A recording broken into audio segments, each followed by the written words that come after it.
Hey guys, my name is Christian Sullivan. I live in Texas, and I just wanted to talk about an experience I had with an aftermarket auto warranty company. To start off with, the name of the company is CarShield. Just in case you're looking or searching or doing some research on this company before you decide to buy, I will definitely give my experience with them. I had been a customer, just canceled my policy today. I had been a customer since mid-April, I believe. I may have that just a little bit off. It might be a little bit longer, it might be a little bit shorter. But I'm gonna give my experience with the company. The actual company that they use for all their claims and stuff is American Auto Shield. I just wanted to let you know that too. They don't even use CarShield as that. CarShield is just the moniker that they use. So let's get right into it. So I'm gonna give you a little bit of backstory to begin with. The car for the majority of my policy term was an '06 Dodge Charger RT. It did have the 5.7 Hemi in it. I got the car in the beginning of March of 2020, and it didn't really have any issues with me. Drove it for a couple months, had like 112,000 miles, which is not bad mileage. Me personally, I'm a mechanic. I've owned my own auto repair business for the last 6 years. I saw the commercials around about April, and you see these celebrities on there, right? And they're going up and saying, CarShield is the only company that I trust. They'll cover anything you want, right? You have any kind of car repair that you need to do, CarShield's going to take care of it. But that's not the case, right? And of course, some people might say, well, duh, dumbass and stuff. But here's the thing. I decided to give them the try, the old college try or whatever, and to see what it was, right? The sales pitch is the first thing I'm going to talk about, okay? The sales pitch was kind of different. I'm sure they usually do it differently when it comes to normal operations, not in a pandemic. But the sales pitch, the guy was at home, right? And he was calling me from his home. And of course, that felt more, I guess, personal, right? Because, I can relate. The guy's just trying to go and do his job and stuff, right? And I'm like, same. So the sales pitch wasn't bad. Of course, I bought the policy, so it worked, right? He promised everything under the sun. Said CarShield was the moon and the stars in the sky, and they were better than sliced bread and stuff, and I'll give you a good deal. Actually, the first time I spoke with them, they didn't sell me on it the first time. They had to call me back, and when they called me back, he lowered the price. Actually got a good price. I bought a policy for 2 cars, my car and my wife's car. So I got the policy mid-April. I think I was paying between 60 and 80 bucks a month. I had paid that since April, so I paid April, May, June, July, so 4 payments, around about a couple $100. About a month in, maybe 2 months in, I think, I used their roadside assistance. They say it comes with the policy, which it does, and the roadside assistance was fairly pleasant. It was really easy to use. It did not go through American Auto Shield. It went through a completely separate company. The service was pretty quick. Actually was able to get somebody on the phone. Oh, why did you call roadside assistance if you're a mechanic? Aren't you supposed to be able to fix your own car? If you get something included as a service when you use it, it was gas. I can't sprout gas up my ass. Well, not that kind of gas. You know what I mean? So it's just, yeah, of course, if you have a service and it's included, you're going to use it, okay? I didn't really have very many problems out of the car until about July, mid-July. I was driving home and I started having issues with the car, and I parked it. I didn't let the issue carry on and persist. It started to act like it was going to overheat. I noticed it because it was starting to get a little bit above the halfway mark on the temperature gauge. I didn't let it get anywhere near that red line. I was close enough to home. So I parked it, got it up to the shop that I trusted, which is here in Waxahachie, Texas. I got the car to there. They took about, 2 or 3 days to actually, go through and, diagnose everything. So long story short, What they quoted me for was replacement engine, right? And it could have been something smaller. You can't make the claim yourself. You have to take it to an auto repair facility. They have to make the diagnosis and make the claim. Then they deal with the claims adjuster, and the claims adjuster calls you and gives you the verdict, basically. It wasn't terrible as far as waiting for the claims adjuster. The only thing that sucked was I wasn't able to get anybody on the phone most of the time without waiting for a long ass time each time on the phone. I mean, I know we're in a pandemic and there's going to be employee shortages, but regardless of such, every time that I was trying to talk to customer service, trying to talk to the claims people, it took way too long. I'm talking like 45 minutes, an hour at least, waiting on the phone just for someone to pick up the phone, and then for them to put you on hold, and then for them to pick up the phone and give you this, get nowhere because somebody didn't put in notes. And another thing, anytime you speak to anybody in customer service, it is going to be a hassle. There was one out of probably 10 to 15 calls I made to this company, customer service or claims related, right, where it was actually pleasant. The guy was very nice, and I don't have any issue with that, right? The rest of the calls, they were all like almost unbearable. It was ridiculous. And I never have issues with those kind of things. I'm a little bit more passive kind of guy. And, you know, most of the time, if someone's being an asshole or something over the phone, you know, just let it go. You know, it doesn't really affect you. They're over there. I know that most of the time they're probably not bad people, and they're probably just having bad days, and they might be a little bit annoyed. They had an asshole customer before me, and you know, it really does dampen your impression of the company and stuff. And no company should have that kind of impression. I personally have owned my own business for over 6 years, and I know how important that is, because that's how someone views your entire company, is by that like one person. Did the whole claims process, gave my statement, the whole thing. What I said in my statement, literally, I said that I was driving home. It started to go over the mark on the temperature gauge, okay? I got it home before it even got close to overheating. It did not overheat. I wanted to prevent it from overheating. Something was causing it to overheat. I don't know if it was a lubricated part, or if it was a blockage in the cooling system, or a failure of a cooling system part. They spoke with the shop. I don't know exactly what the shop said, but they came back a couple days later, gave me a call. First thing out of their mouth was, well, we're not covering the engine. And I told them, I was like, what about the cooling system? We're not covering that either. What are you talking about? And they said they do not cover claims, regardless of what it is, if the engine overheats. I told them, did you read the notes? Yes, I read the notes. The notes say your engine overheated. No, it did not overheat. I literally said in my statement, verbatim, you can pull the recording, it did not overheat. This car did not overheat. I got it home before it started to overheat. It was annoying, and it was a joke. The car sat at the shop for 4 weeks after I had the initial issue, right?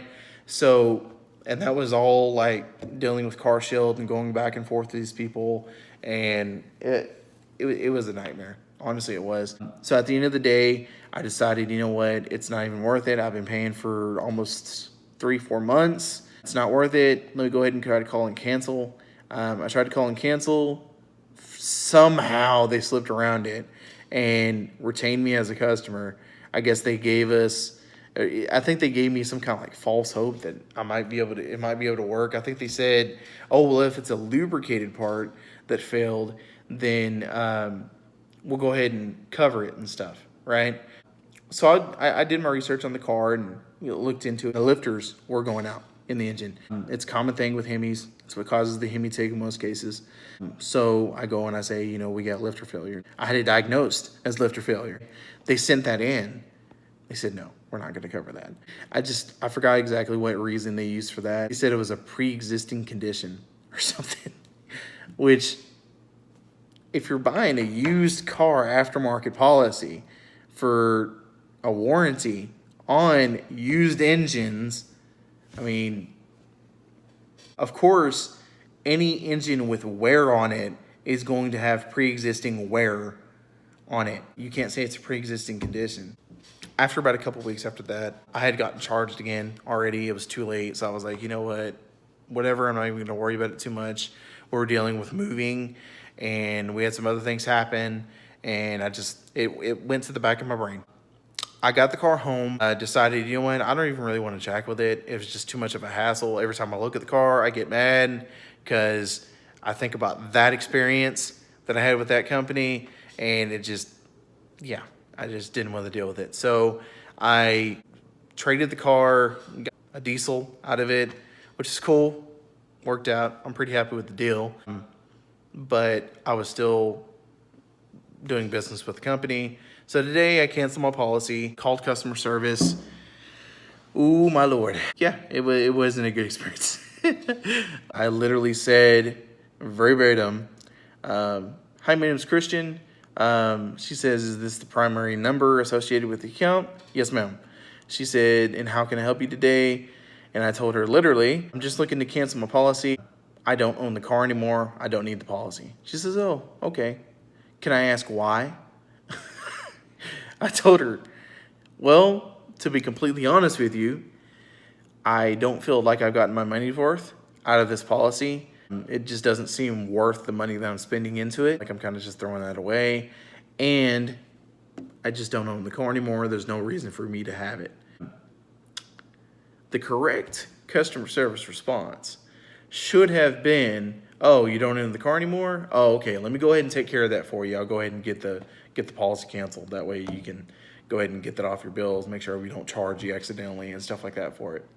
That should have been the correct thing. She did her due diligence with asking why I wanted to cancel that. That was customer retention. She did her due diligence with that, right?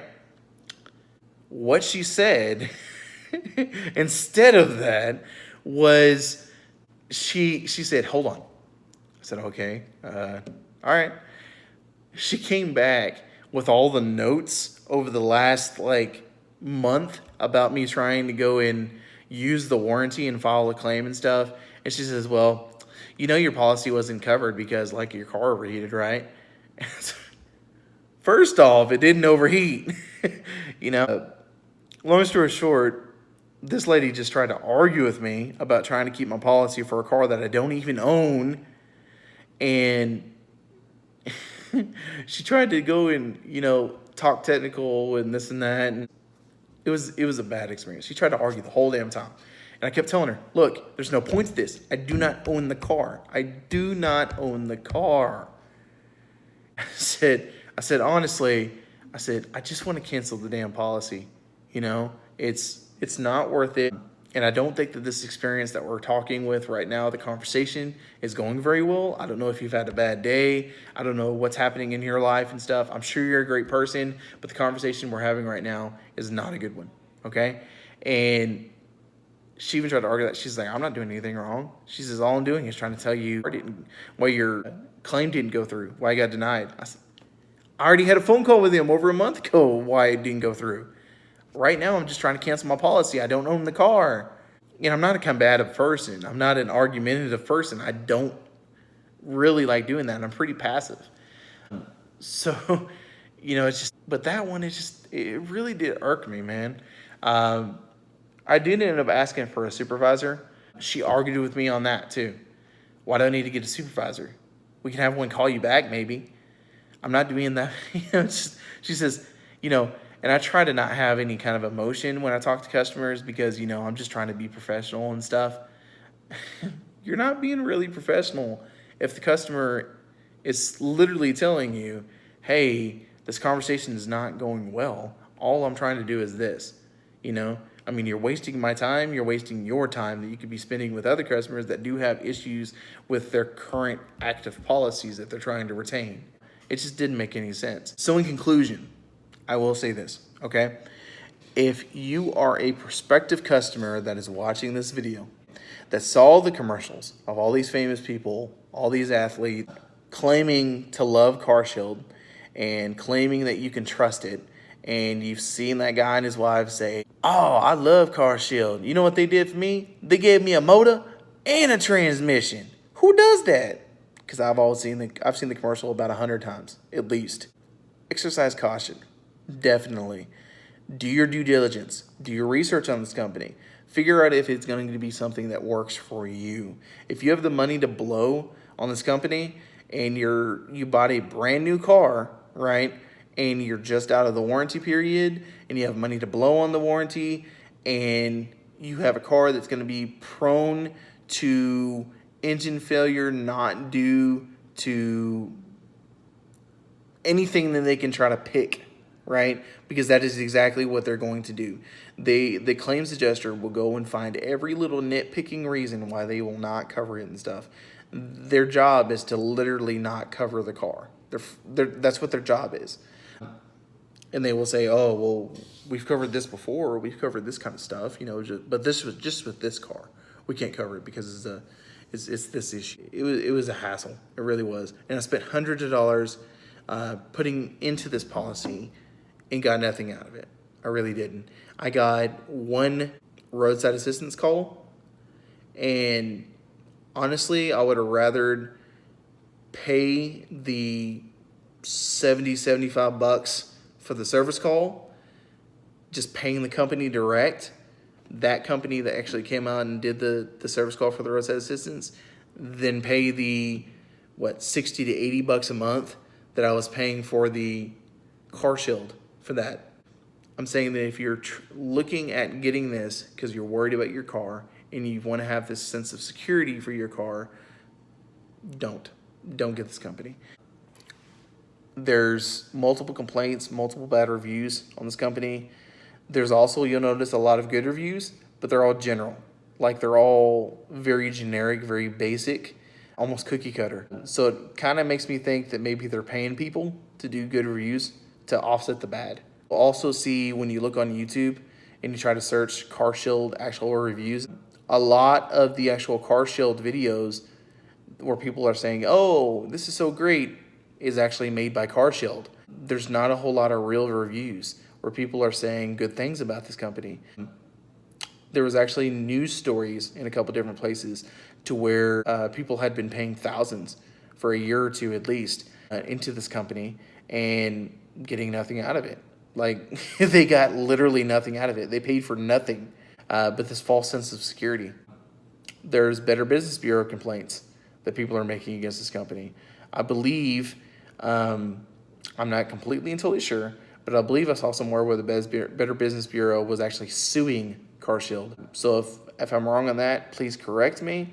I might be, but I think I saw that somewhere. I would say this, just long story short, if you're looking to buy from this company, if you're looking to start a policy with this company, definitely do your due diligence. If it's something that you're willing to waste your money on and it's going to work for you, do what you're going to do. But in most cases, from most people that this company is looking to target for their customer base, it's just a waste of money. Most of the people that I know that are looking to get this are going to be a little bit lower income. They're just looking for something to save them from that big automotive bill when something happens, and they don't want to get stuck with thousands of dollars in repairs, which is normal. That's okay. Nobody has $6,000 for a brand new engine. So if you can pay X number of dollars and it gives you the sense of security, like, hey, I can get an engine replaced, which that was my idea, was they were talking up whenever my claim got first submitted, and there was like, the engine is usually like $6,000. The claim, they charge you a copay or deductible, of $100. And I was like, you know what, if I can get an engine for $100, who wouldn't do that? That's a good deal. And I was talking up from them, and they were saying, oh yeah, in most cases we cover it and stuff. Like, I was like, okay, cool. If it's too good to be true, usually it is. Anyways, I've been talking for very long. I know this video was kind of long-winded and I could be kind of monotone, so I apologize for that. And for the shaky camera, I'm recording on my phone. I just wanted to share my experience. If you guys have any questions whatsoever, please don't hesitate to send me a message or leave a comment below. I will reply to them as soon as I can. And thank you very much for you guys' time. And thank you for taking the time to actually watch this video. I do appreciate it. And stay safe out there, guys.